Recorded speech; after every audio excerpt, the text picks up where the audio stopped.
No accident when you meet somebody. The Course says that everybody that you meet, you were supposed to meet, and there's nobody that you meet that you weren't supposed to meet. But the Course says that relationships are basically 3 assignments. The first is what's called the first level of teaching. The first level of teaching is when you have a casual encounter with somebody.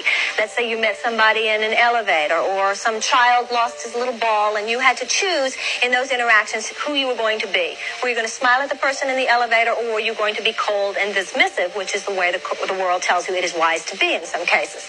Or when the child loses his ball, are you going to just kind of ignore or get angry with the child, or are you going to be real sweet and throw the child his ball back?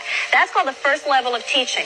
When there's no real purpose for you to have an extended relationship with this person, but for the purposes of your healing, every situation gives you the maximal opportunity to learn what there is to learn from that interaction.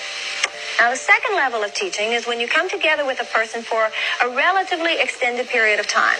And that relatively extended period of time has to do with the fact that you come together with people, and let's say you're together for 6 weeks or 6 months or 6 years, and then the relationship ends.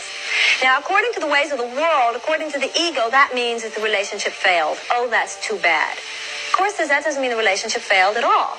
That means the relationship might have succeeded beautifully, but there is no longer their learning and their healing together for those two people is no longer best served by physical proximity. So then the Course says that the people appear to separate. Now, people don't really separate in those cases because we're taught that people are not their bodies. We're concerned with content instead of form, remember? So the content is the mental interaction, and that goes on forever. The Course says, whom God hath brought together, the ego cannot put asunder. So the truth for us is that once you're bonded with someone, that's it. You're in that relationship forever. So when you separate, if it seems to be that it is no longer best serving either of you to be together physically, for us, that does not mean that the relationship failed. It means that the relationship, as I said, might have succeeded beautifully, and now it's time to move on. Now, the third level of teaching is one which the Course says is generally few in our lives, because it would mean that you came to a point in your learning with another person where both of you gave maximal opportunities for growth for a lifetime.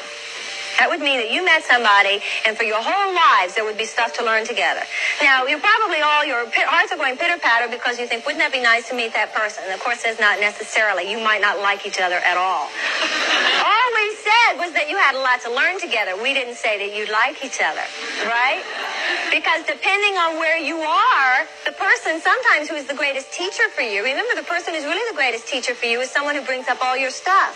Brings up all your stuff for you to choose again. If you still have a lot of stuff to be chosen again about, if you still have a lot of stuff to be healed, then sometimes your greatest teachers are people who are going to press your buttons and not make you so happy at all. That's why I say to people here a lot, stop praying for your soulmate to